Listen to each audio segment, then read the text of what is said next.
The clock on the wall read 8:47 p.m., and Rebecca's feet were killing her. She'd been on them since 2 in the afternoon, rushing between tables at the Riverside Country Club, refilling water glasses and clearing plates for people who barely looked at her face. Her black flats were worn thin at the heels. Bought from a discount store 2 years ago when she first started working here. She kept meaning to replace them, but every time she had a little extra money, something more important came up. Tonight was different, though. Tonight wasn't just another shift. The club was hosting a massive birthday party for some tech company owner, and the whole place was buzzing with energy. Men in expensive suits stood in clusters, laughing too loud at jokes that probably weren't that funny. Women in designer dresses glided past her, their jewelry catching the light from the crystal chandeliers overhead. Rebecca had served hundreds of events like this over the past 4 years, and she'd gotten good at blending into the background, becoming invisible. She pushed through the swinging kitchen door with an empty tray balanced on her shoulder. The kitchen was chaos, as always during big events. Chefs barked orders, plates clattered, and the heat from the ovens made the whole room feel like a sauna. Rebecca grabbed 6 champagne flutes from the bar station, arranged them carefully on her tray, and headed back out into the grand ballroom. That's when she heard it. Piano music floating through the air like something from a dream. She paused near the service entrance, letting the sound wash over her. A professional pianist had been hired for the evening, some famous guy from the city symphony whose name she couldn't remember. He sat at the massive grand piano on the stage, his fingers dancing across the keys with effortless grace. The music was Chopin, one of the nocturnes. Rebecca knew it by heart. For just a moment, she closed her eyes and let herself drift. Her own fingers twitched at her sides, muscle memory taking over even though she hadn't touched a real piano in 3 years. She could feel the keys beneath her fingertips, could hear the notes before they were played, could sense the emotion building toward the crescendo. Music had been her whole world once. Her grandmother had taught her to play when she was 6 years old, sitting beside her on the bench of an old upright piano, guiding her small hands across the ivory keys. "Rebecca, table 12 needs their champagne." Her manager's voice snapped her back to reality. She opened her eyes, grabbed her tray, and hurried toward the wealthy guests who were waiting, their impatient expressions making it clear they'd noticed her delay. She smiled politely, served the drinks, and disappeared back toward the kitchen before anyone could complain about something. The thing was, Rebecca had been good at piano. Really good. Her childhood teachers had told her grandmother that she had rare talent, the kind that could take her places if she worked hard enough. She'd practiced 4 hours a day through high school, won competitions, gotten accepted into a prestigious music program. She'd dreamed of concert halls and recordings and a life built around the one thing that made her feel truly alive. But then her mother got sick. Cancer, the doctor said. The treatments were expensive even with insurance. Her younger brother was still in high school, too young to work full-time, and somebody needed to keep the household running. The music program would have to wait, Rebecca told herself. Just for a year or two until things stabilized. She'd taken the waitressing job as a temporary solution, something to pay the bills while she figured out her next move. That was 4 years ago. Her mother was better now, thankfully, though the medical debt still hung over them like a dark cloud. Her brother had graduated and gotten into a decent state college, but the tuition costs were brutal. Every spare dollar Rebecca earned went toward helping him, making sure he got the opportunities she'd had to give up. The old upright piano from her grandmother's house had been sold 3 years back when they needed emergency money. Rebecca had cried when the buyers hauled it away in their truck. She'd stopped playing after that. It hurt too much to think about what could have been, about the life she'd planned that had slipped through her fingers like water. Working at the country club was a special kind of torture in that way. Every weekend she served people who had everything, who spent more on a single bottle of wine than she made in a week. They lived in a completely different world, one where money wasn't a constant worry, where dreams didn't have to be sacrificed for survival. The pianist launched into a new piece, something by Beethoven this time. Rebecca recognized the opening bars of the Moonlight Sonata. She was carrying a tray of empty dessert plates back to the kitchen when it happened. The music suddenly crashed into a horrible, discordant mess.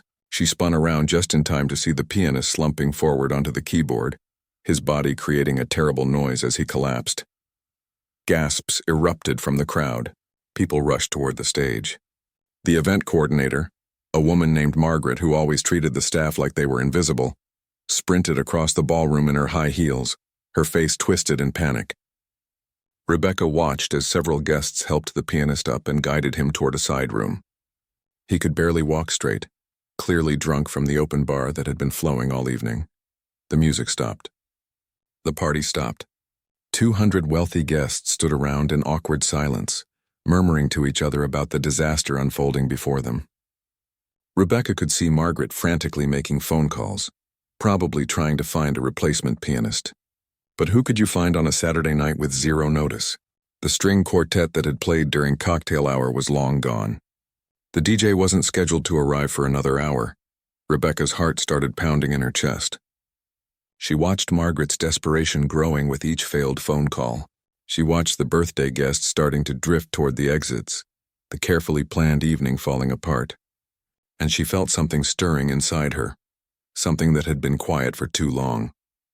Her grandmother's voice echoed in her memory. Music isn't something you do, Rebecca. It's something you are. You can ignore it, you can bury it, but it never really leaves you. Standing there in her worn-out flats and simple black uniform, holding a tray of dirty dishes while rich people complained around her, Rebecca made a decision that terrified her. She set down her tray on a nearby stand. Her hands were shaking. Her mind was screaming at her to stay invisible, to not risk embarrassing herself, to remember her place. But her feet carried her forward anyway across the polished marble floor, toward Margaret and the empty stage and the beautiful grand piano that sat there waiting. What was she doing? This was crazy. These people would laugh at her. She could lose her job. She could humiliate herself in front of the wealthiest, most powerful people in the city. But the piano was calling to her, the way it had been calling for 4 long years. And for once, just this once, Rebecca decided to answer. Rebecca's legs felt like jelly as she walked toward Margaret. The event coordinator was still glued to her phone, her voice getting higher and more desperate with each call. Rebecca could hear fragments of the conversations. I don't care if it's your anniversary, I need someone now. Click. Dial. What do you mean you're 3 hours away? Click. Dial. The panic was spreading through the room like wildfire. Excuse me. Rebecca's voice came out quieter than she intended. Margaret didn't even look up, just waved her hand dismissively like she was shooing away a fly. Rebecca took a deep breath and tried again, louder this time. Ms. Chen, I can help. Margaret's head snapped up, her eyes blazing with frustration. Help? Unless you know a concert pianist who can teleport here in the next 5 minutes, I don't see how you can possibly help me right now. Her tone was sharp, cutting. This wasn't the time for a waitress to be bothering her with whatever trivial problem she had. I can play. The words hung in the air between them. I can play the piano. I can fill in until you find someone else. For a moment, Margaret just stared at her. Then she laughed, but it wasn't a friendly sound. It was the kind of laugh that made Rebecca's cheeks burn with embarrassment. You can play the piano? Margaret looked her up and down, taking in the simple black uniform, the worn shoes, the name tag that marked her as just another member of the invisible serving staff. I studied for 12 years, Rebecca said, forcing herself to maintain eye contact. I was accepted into the Lawrence Conservatory. I can do this. Margaret's expression shifted from amusement to calculation. She glanced back at the restless crowd, at the empty stage, at the guests who were starting to gather their coats and purses. The host of the evening, Mr. Chen, was walking toward her with a look that promised an extremely unpleasant conversation. She had maybe 2 minutes before this entire event collapsed completely, taking her reputation and probably her career along with it. Fine. Margaret grabbed Rebecca's arm, her perfectly manicured nails digging in a little too hard. But listen to me very carefully. If you get up there and embarrass me, if you make this worse than it already is, you're done. Not just for tonight. Done here, period. Do you understand? Her eyes were cold, calculating. You get 5 minutes to prove you're not wasting my time. 5 minutes. Then I'm pulling the plug and sending everyone home. Rebecca nodded, her mouth too dry to speak. What had she just done? 5 minutes ago she'd been invisible, safe, anonymous. Now she was walking toward a stage in front of 200 people who had paid thousands of dollars to be here. People who expected perfection, who could smell failure from a mile away. Her manager Tom appeared out of nowhere, blocking their path. His face was bright red, a vein pulsing in his forehead. Rebecca, what on earth are you doing? Get back to work. We have tables that need clearing. She's going to play, Margaret said flatly, pushing past him. Tom's mouth dropped open. Play? Play what? Rebecca, you can't just abandon your station in the middle of a shift. I don't know what kind of joke this is, but Rebecca met his eyes, and something in her expression must have surprised him because he stopped mid-sentence. I'm not joking, Tom. I know what I'm doing. Did she, though? Her hands were shaking so badly she had to clench them into fists to hide it. You're out of your mind, Tom said, but he didn't try to stop her again. He just stood there watching as Margaret led her toward the stage, his face a mixture of concern and disbelief. The walk across that ballroom felt like the longest journey of Rebecca's life. Every step brought her closer to the stage, closer to the massive grand piano that looked more intimidating with each passing second. She could feel eyes on her from every direction. The conversations had shifted now. People were no longer talking about leaving. They were talking about her. Who is that? Someone whispered. Is that one of the waitresses? Another voice responded, not even trying to be quiet. Oh, this should be entertaining, a woman in a diamond necklace said with a smirk. How desperate are they? Rebecca climbed the 3 steps to the stage. Her heart was hammering so hard she thought it might break through her ribcage. Under the stage lights, she could see everything. Every face in the crowd. Every skeptical expression. Every phone being raised to record what they clearly expected to be a disaster. This was a mistake. A horrible, terrible mistake. The piano bench was leather, smooth, and perfectly adjusted. The Steinway itself was beautiful, probably worth more than she'd earn in 5 years of waitressing. The keys gleamed under the lights, pristine and perfect. Rebecca sat down and immediately her mind went completely blank. What was she supposed to play? What could possibly work here? Her hands hovered over the keys, frozen. 5 seconds passed. 10. The whispers in the crowd grew louder. Someone laughed. Margaret was standing in the wings, her arms crossed, her expression saying, I knew this was a waste of time. Tom had his hand over his face like he couldn't bear to watch. The birthday host looked annoyed, checking his watch. Then Rebecca heard it. Not with her ears, but somewhere deeper. Her grandmother's voice, as clear as if she were sitting right beside her on the bench. Don't play for them, sweetheart. They don't matter. Play for yourself. Play because the music needs to come out. Play because if you don't, you'll regret it for the rest of your life. Rebecca closed her eyes. She let all the fear and doubt and embarrassment fade into the background. She thought about her grandmother's old piano, about the thousands of hours they'd spent together, about the way music had once made her feel like she could fly. She thought about 4 years of silence, 4 years of pushing down the most important part of herself. Her fingers found the keys. The opening notes of Rachmaninoff's Piano Concerto No. 2 floated into the air, soft and delicate. It was one of the most technically difficult pieces in the classical repertoire, something you didn't attempt unless you really knew what you were doing. Her grandmother had loved this piece. They'd worked on it together during Rebecca's last year of lessons. The notes cascaded from the piano like water, each one leading naturally into the next. Rebecca's fingers remembered things her conscious mind had forgotten. The muscle memory was still there, buried under 4 years of carrying trays and wiping tables, waiting for this moment. Her body began to sway slightly with the music, completely unconscious, completely natural. The whispers stopped. The laughter died. One by one, the skeptical expressions transformed into something else. Surprise, then attention, then something that looked almost like awe. Rebecca didn't see any of it. She was somewhere else now. Somewhere beyond the country club and the judgment and the fear. She was back in her grandmother's living room, back in a world where music was everything and nothing else mattered. Her fingers moved faster, more confidently, building toward the first crescendo, and the room full of wealthy, jaded people who thought they'd seen everything began to realize they were witnessing something they'd never seen before.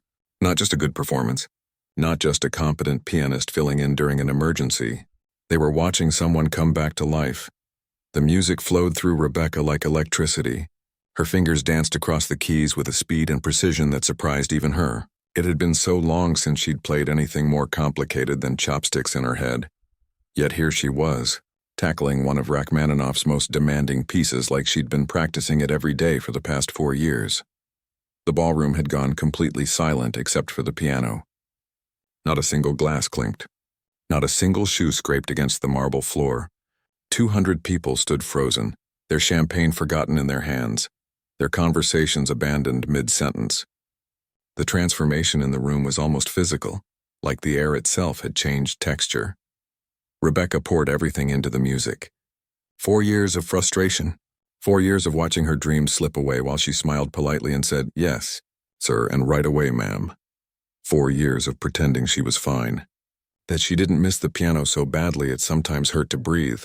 All of it came pouring out through her fingertips, raw and honest and beautiful. Her eyes were still closed, but she could feel the energy in the room shifting. The piece was building now, moving toward the famous crescendo that everyone recognized even if they didn't know classical music. Her hands flew across the keyboard, hitting notes so fast they almost blurred together. The technical difficulty was insane. Most pianists spent months perfecting this particular passage, yet Rebecca navigated it like she was born to do this. In the crowd, Margaret had lowered her clipboard completely. Her mouth hung slightly open. Her earlier skepticism evaporated like morning mist. She'd worked at the country club for 15 years, had coordinated hundreds of events with the finest musicians money could hire, but something about this was different. This wasn't just technically perfect playing. This was someone's soul on display. The birthday host, Mr. Chen, moved closer to the stage. He was a tech billionaire worth more money than most people could imagine. Someone who'd seen the best of everything the world had to offer. His wife stood beside him, her expensive jewelry catching the light. She'd been a professional violinist once before she married into wealth and retired. Her trained ear picked up details others might miss. This waitress wasn't just good. She was exceptional. Mrs. Chen pulled out her phone and started recording. Within seconds, a dozen other phones appeared, all pointed at the stage. But they weren't recording to mock her anymore. They were recording because they knew they were witnessing something special, something they'd want to remember and share. At a table near the back, a man in his 60s leaned forward in his chair. His name was Robert, and he was one of the most respected classical music agents in the country. He'd come to the party as a favor to an old friend, expecting a boring evening of small talk and mediocre food. Instead, he was watching a waitress play Rachmaninoff like she'd studied at Moscow Conservatory. His mind was already working, already calculating possibilities. Rebecca's former co-workers watched from the service entrance, their trays forgotten. Jennifer, who'd started the same week as Rebecca, had tears streaming down her face. She'd known Rebecca could play a little piano, but this was beyond anything she could have imagined. Tom, the manager who'd tried to stop her, stood with his hand pressed against his chest, looking like he might cry himself. The music built higher and higher, the notes cascading over each other in waves of sound that seemed to fill every corner of the enormous room. Rebecca's whole body moved with the rhythm now, swaying and leaning into the difficult passages. Sweat beaded on her forehead from the physical exertion. Playing like this was as demanding as running a marathon, every muscle engaged, every nerve firing. Then came the moment everyone was waiting for, even those who didn't know the piece. The crescendo, the climax, the part that made people's hearts stop. Rebecca's fingers hammered the keys with controlled power, each note crystal clear despite the incredible speed. The sound was massive, overwhelming, filling the space with pure emotion. It wasn't just music anymore. It was something bigger, something that transcended technique and training. An older woman in the front row clasped her hands to her chest, her eyes squeezed shut. She hadn't felt this moved by a performance since she'd seen a young pianist named Lang Lang in Beijing 20 years ago. Her husband reached over and took her hand, his own eyes suspiciously wet. All around the room, people were having similar reactions. Some were crying openly. Others stood with goosebumps running up their arms. A few had their hands pressed to their mouths in shock. The final phrase approached. Rebecca could feel it coming like a wave building offshore. She opened her eyes for the first time since she'd started playing, and for a split second she saw their faces, all of them. Every single person in that room was completely transfixed, hanging on every note. The people who'd sneered at her earlier looked stunned. The ones who'd laughed now appeared embarrassed. And most of them just looked grateful to be here to witness this. She closed her eyes again for the ending. The final notes needed to be perfect, each one landing with just the right weight, just the right emotion. Her fingers found them instinctively, muscle memory and feeling combining into something magical. The last chord rang out, huge and definitive, filling the space with its resonance. Then she lifted her hands from the keys. The silence that followed felt sacred. The final note hung in the air, vibrating in the space, refusing to fade. Rebecca sat perfectly still, her hands in her lap, her heart pounding so hard she thought she might pass out. Had it been okay? Had she made a complete fool of herself? The silence stretched on, and doubt began creeping back in. Then someone started clapping. Just one person at first, then another. Then suddenly the entire room erupted like a volcano. The applause was deafening, thunderous, the kind of ovation usually reserved for world-famous performers at Carnegie Hall. People weren't just clapping. They were on their feet, shouting and cheering like they'd just witnessed the greatest performance of their lives. Rebecca opened her eyes and the sight nearly overwhelmed her. 200 wealthy, sophisticated people giving her a standing ovation. Phones were held high, still recording. Some people were crying. Others were shaking their heads in disbelief. Margaret stood in the wings with tears streaming down her perfectly made-up face. Her clipboard dropped and forgotten on the floor. Mr. Chen strode onto the stage, his face split in an enormous smile. He reached for Rebecca's hand, pulling her gently to her feet. She stood on shaking legs, completely dazed by what had just happened. "That was extraordinary," he said, his voice carrying over the still thundering applause. "Absolutely extraordinary. Where did you train? Please tell me you studied at Juilliard or Curtis." Rebecca's voice came out hoarse.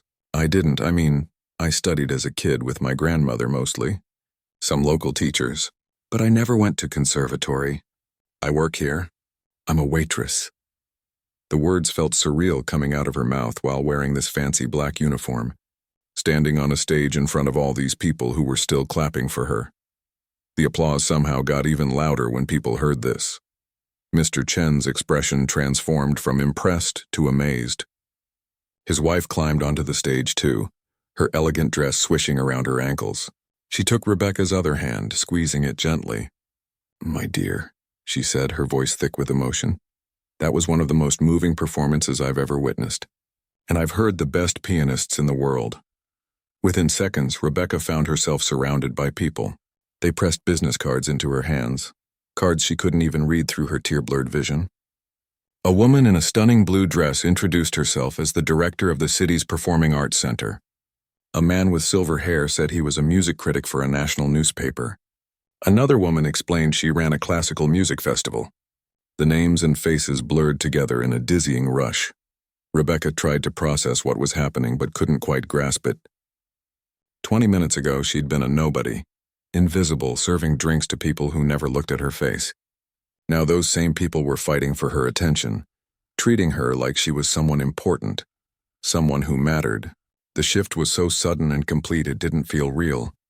Through the crowd, she caught sight of Jennifer, still standing by the service entrance. Her friend had both hands pressed to her mouth, tears running freely down her face. Their eyes met across the room, and Jennifer mouthed two words. "You did it." And Rebecca realized she had.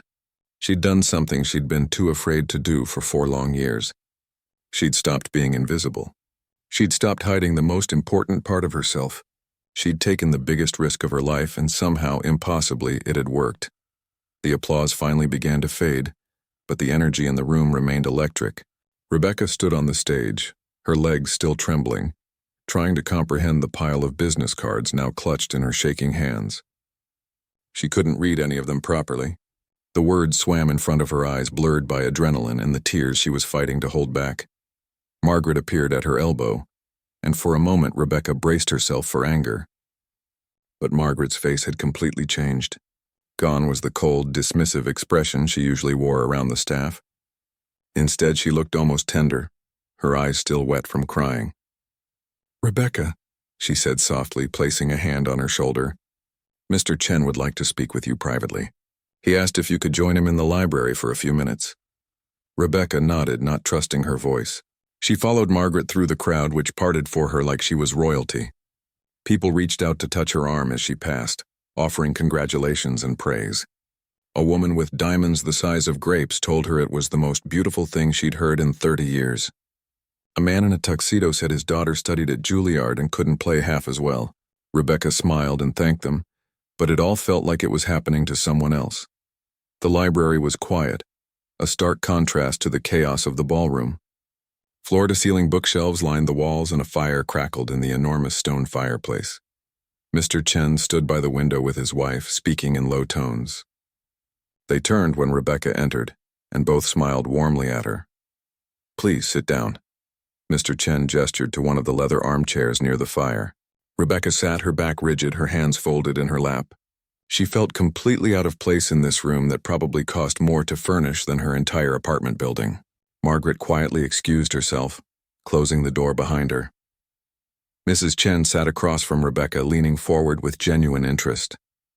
"My husband is too modest to tell you this himself, but I'm not. I was a concert violinist for 15 years. I played with orchestras all over the world, shared stages with the most talented musicians of my generation." She paused, her expression serious. "What you did out there tonight, that wasn't just good. That was rare. The kind of raw talent that comes along maybe once in a decade." Rebecca's throat tightened. "I appreciate that, really, but I haven't played seriously in 4 years. I sold my piano. I work double shifts most weeks. I'm not a real musician anymore." "That's nonsense," Mrs. Chen said firmly. "You think talent like that just disappears? You think 4 years can erase what you clearly spent your whole life building? That performance proved you're more of a musician than half the people I performed with, who had fancy degrees and prestigious teachers." Mr. Chen moved to sit on the arm of his wife's chair. "Rebecca, my wife and I run a foundation. It's dedicated to supporting emerging classical musicians who have talent but lack resources. We've helped dozens of young artists over the years, and we'd like to help you too." Rebecca's heart began to pound again, harder than when she'd walked onto the stage. "Help me how?" "Full scholarship," Mr. Chen said simply. "Conservatory education, private instruction with the best teachers in the country, living expenses, everything you need. We'd cover it all." The room seemed to tilt sideways. Rebecca gripped the arms of the chair to steady herself. "I don't understand. You don't know anything about me. You heard me play one piece. How can you possibly—" "I know enough," Mrs. Chen interrupted gently. "I know that kind of emotion doesn't come from nowhere. I know the technical skill you demonstrated requires years of dedication and practice. I know you gave up something you love because life got in the way, and I know exactly how that feels because I did the same thing." She glanced at her husband, a flicker of old sadness crossing her face. "The difference is, when I gave up performing, I was already established. I'd already had my time in the spotlight. You never got yours. We'd like to change that." Rebecca felt the tears she'd been holding back finally break free. They ran down her cheeks in hot streams, and she didn't bother wiping them away. "My brother," she said, her voice cracking. "I've been saving to help with his college tuition. And my mom, she had cancer. We still have medical bills. I can't just abandon my responsibilities and run off to study piano like some selfish—" "Your brother will be taken care of," Mr. Chen said firmly. "The foundation can arrange a scholarship for him too. As for your mother's medical bills, we have connections with several debt relief programs. This doesn't have to be an either-or situation. You can pursue your dreams and still support your family." Rebecca stared at them, unable to process what she was hearing. Things like this didn't happen to people like her. This was the kind of story you heard about other people, the lucky ones, the ones who got their fairy tale endings, not waitresses who served drinks and cleared plates and went home with aching feet every night. "Why?" she whispered. "Why would you do this for a complete stranger?" Mrs. Chen reached across and took Rebecca's hand. Her skin was soft, her grip warm and reassuring. "Because someone did it for me once. When I was 19, studying in Shanghai, a wealthy American couple heard me play at a small recital. They paid for me to come study in the United States, gave me opportunities I never could have accessed on my own. They changed my entire life." She squeezed Rebecca's hand gently. "I've been waiting for years to pay that gift forward. Tonight, watching you play, I knew I'd found the right person." A knock at the door interrupted them. Margaret poked her head in, looking apologetic. "I'm sorry to interrupt, but there's a Robert Kensington asking to speak with Rebecca. He says it's urgent." Mr. Chen smiled. "Robert's here? Send him in. Rebecca should hear what he has to say." A tall man with silver hair and an expensive suit entered the library. He moved with the confidence of someone who belonged in rooms like this. "David, Elena, good to see you both." He shook their hands before turning to Rebecca. "And you must be the waitress everyone's talking about, though I suspect you won't be waiting tables much longer. Robert is one of the best classical music agents in the country," Mrs. Chen explained. He represents some of the most sought-after performers in the world. Robert pulled a business card from his pocket and handed it to Rebecca. Unlike the others she'd received, this one she actually looked at. The card was elegant, simple, expensive-looking. "I'd like to represent you," he said directly. "I've already had 3 calls from people who were at that party tonight. One was from the artistic director of the National Symphony Orchestra. Another was from a recording label executive. The third was from a producer at one of the major classical music festivals in Europe." Rebecca's head was spinning. "That's impossible. I played one piece one time. How could word spread that fast?" Robert pulled out his phone and turned it toward her. On the screen was a video, already with thousands of views. It showed her at the piano, completely lost in the music, her whole body moving with the rhythm. The comment section was exploding. "Welcome to the modern age," Robert said with a slight smile. "Your performance has already gone viral. By tomorrow morning, you'll be famous." "This is insane," Rebecca breathed. "This morning I woke up worried about making rent. Now you're talking about recording labels and European festivals like it's nothing." "It's not nothing," Robert said seriously. "This is your life changing right here, right now. But you need proper representation. You need someone who knows how to navigate this industry, how to protect your interests, how to build a sustainable career instead of just a flash-in-the-pan moment. That's what I do." Rebecca looked at the 3 of them, these wealthy, successful people who'd somehow decided her life mattered. Part of her wanted to laugh at the absurdity of it all. Another part wanted to cry, and a small, scared part whispered that she should run, that this was too good to be true, that something this perfect couldn't possibly be real. But then she thought about her grandmother, about those thousands of hours at the piano, about every dream she'd carefully packed away and tried to forget. She thought about the moment on stage when the music had poured out of her like a dam breaking, when she'd finally let herself be the person she'd always been meant to be. "Okay," she said, her voice stronger now. "Okay, I'm in. Whatever this is, whatever happens next, I'm ready." Mrs. Chen smiled, tears glistening in her eyes again. "Good, because the world has been waiting for someone like you. They just didn't know it yet." Outside the library door, Rebecca's co-workers had gathered, trying to hear what was happening. Jennifer pressed her ear against the wood, her face bright with excitement. Tom stood beside her, shaking his head in disbelief but smiling despite himself. And Margaret, ever the professional, shooed them all away while secretly wiping tears from her own eyes. The party in the ballroom had transformed. People weren't talking about the drunk pianist anymore. They were talking about the waitress who could play like an angel, about the video that was spreading across social media like wildfire, about being present for a moment that would become a legend. And in the quiet library, Rebecca sat with 3 strangers who would become her champions, her guides, her bridge to a future she'd stopped letting herself imagine. Everything had changed. Everything. And for the first time in 4 long years, Rebecca let herself believe that maybe, just maybe, her dreams weren't dead after all. They'd just been waiting for the right moment to wake up. 3 months felt like both a lifetime and a blink of an eye. Rebecca stood backstage at the Metropolitan Concert Hall, staring at her reflection in the full-length mirror. The woman looking back at her seemed like a stranger. Gone was the tired waitress in the worn black uniform. In her place stood someone elegant, confident, wearing a flowing black concert gown that made her feel like she was playing dress-up in someone else's life. Her hands, though? Her hands were different now. The calluses from carrying heavy trays had faded, replaced by the slightly different calluses of someone who spent 6 hours a day at the piano.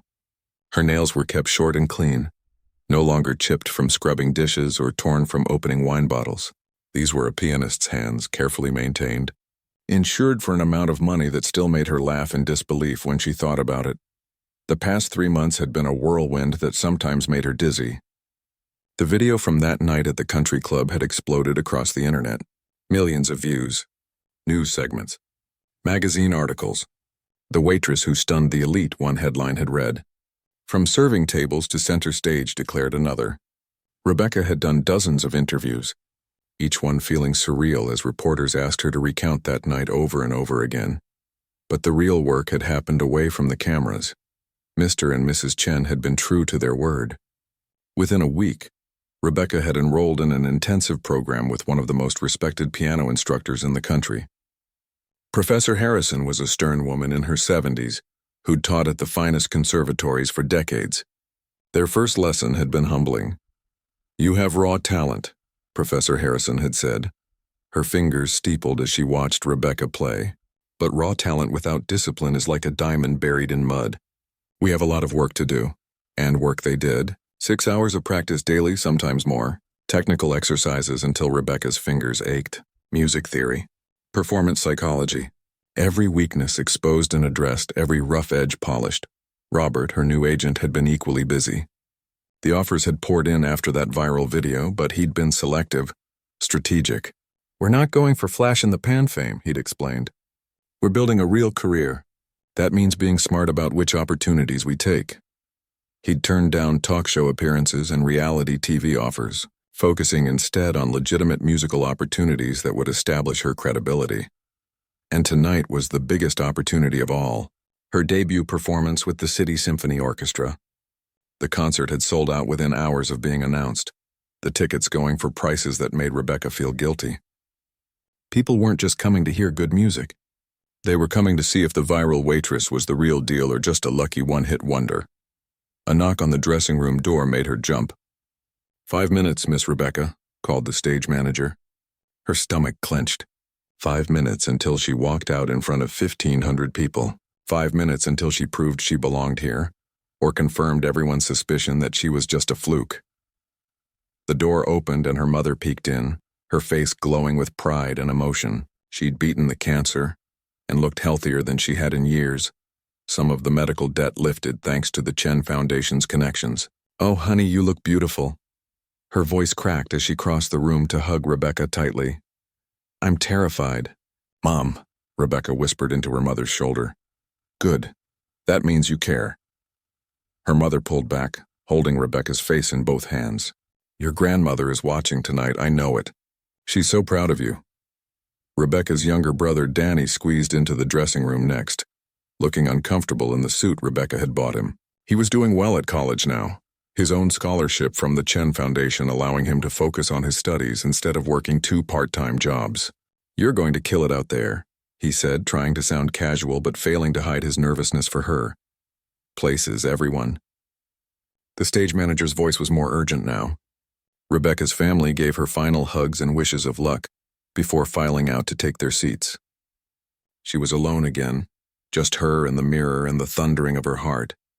She closed her eyes and took 3 deep breaths, the way Professor Harrison had taught her.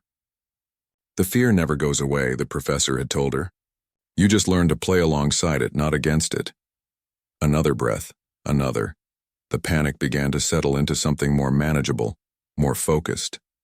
The walk to the stage wings felt endless. She could hear the murmur of the crowd beyond the curtain, 1,500 people waiting, judging, expecting. The orchestra was already seated, instruments gleaming under the stage lights.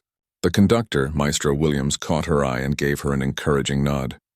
He'd been skeptical when Robert first proposed her for this performance, but after hearing her rehearse, he'd become one of her biggest supporters. The house lights dimmed. The crowd noise faded to expectant silence. Rebecca's cue was coming. This was it. Everything she'd worked for her entire life. Everything she'd sacrificed and mourned and finally reclaimed. All coming down to the next 40 minutes. She walked onto the stage. The applause was thunderous, overwhelming. Some people were already on their feet before she'd even played a note. Rebecca spotted her mother in the 4th row, crying happy tears. Danny sat beside her, looking proud and amazed. A few rows back, she saw Jennifer from the country club, wearing her nicest dress, waving excitedly. Even Tom had come, his usual grumpy expression replaced with genuine anticipation. And in a box seat to the left, Mr. and Mrs. Chen sat with Robert. Mrs. Chen raised her hand in a small wave, her smile warm and encouraging. Rebecca felt a surge of gratitude so powerful it nearly knocked her over. These people had bet everything on her. They'd believed when she couldn't believe in herself. Rebecca sat at the concert grand, adjusted the bench exactly the way she liked it, and looked out at the sea of faces. All those eyes, all that expectation. She thought about that night 3 months ago when she'd been terrified to step onto a much smaller stage in front of people who thought she was nobody. But she wasn't nobody. She never had been. She was Rebecca Martinez, pianist, not waitress who plays piano, not viral video girl, just a pianist doing what she was born to do. The conductor raised his baton. The orchestra lifted their instruments. In the moment of silence before the first note, Rebecca felt something shift inside her. The fear was still there, but it didn't own her anymore. She owned it. She'd walked through the fire and come out stronger. The baton came down. The orchestra began, and Rebecca's fingers found the keys, launching into the opening measures of Rachmaninoff's Second Piano Concerto, the same piece she'd played that night at the country club. But this time was different. This time she wasn't playing to save a party or prove herself to skeptics. This time she was playing because this was who she was, who she'd always been, who she'd finally let herself become. The music soared through the concert hall, each note crystal clear, each phrase building on the last. Rebecca lost herself in it completely, the way she always did when the playing was right. She forgot about the audience, forgot about the pressure, forgot about everything except the conversation between her fingers and the keys, between the piano and the orchestra, between her soul and the music itself. In the audience, people sat transfixed. Some had come expecting a spectacle, a curiosity, a viral sensation playing dress-up in the classical music world. What they got instead was the real thing. A true artist fully realized, claiming her rightful place. When the final chord rang out and faded into silence, that same sacred pause filled the hall. Then the applause came like a tidal wave, crashing over her in waves of sound and emotion. The entire audience rose to their feet, clapping and cheering with an enthusiasm usually reserved for the world's most famous performers. Rebecca stood and bowed, her eyes swimming with tears. The orchestra joined the applause, violinists tapping their bows against their music stands in the traditional sign of respect. Maestro Williams walked over and shook her hand, beaming with pride. As the curtain finally came down for intermission, Rebecca walked off stage in a daze. Professor Harrison waited in the wings, and for the first time since Rebecca had met her, the stern woman was smiling broadly. "That," she said simply, "was exactly what I knew you could do." Robert was there too, his phone already buzzing with messages. 3 major orchestras just reached out wanting to book you. 2 international festivals. And, he paused for dramatic effect, a recording contract offer that I think you're going to want to hear about. But Rebecca barely heard him. She was looking past him to where her mother and brother had somehow made their way backstage, security badges dangling from their necks. Her mother was crying again, happy tears streaming down her face. Danny just kept shaking his head and saying, "That was insane. That was absolutely insane," over and over. Rebecca hugged them both tightly, breathing in the familiar scent of her mother's perfume, feeling Danny's awkward but genuine embrace. "We did it," she whispered. "We actually did it." "No," her mother said firmly, pulling back to look her daughter in the eye. "You did it. You never gave up even when life tried to break you. You never stopped being who you were meant to be, even when you had to hide it for a while. This is your triumph, sweetheart. Own it." And standing there backstage, still in her concert gown, surrounded by the people who loved her and the people who'd helped her, Rebecca finally did.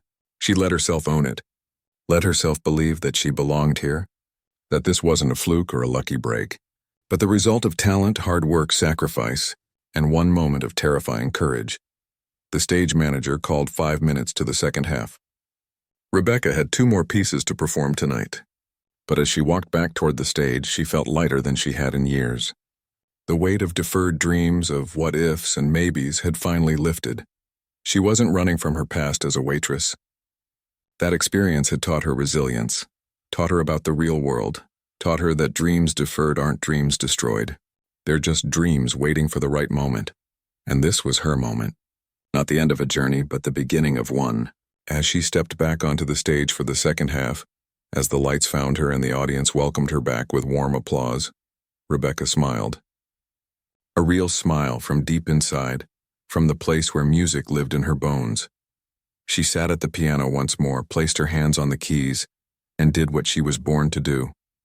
She played,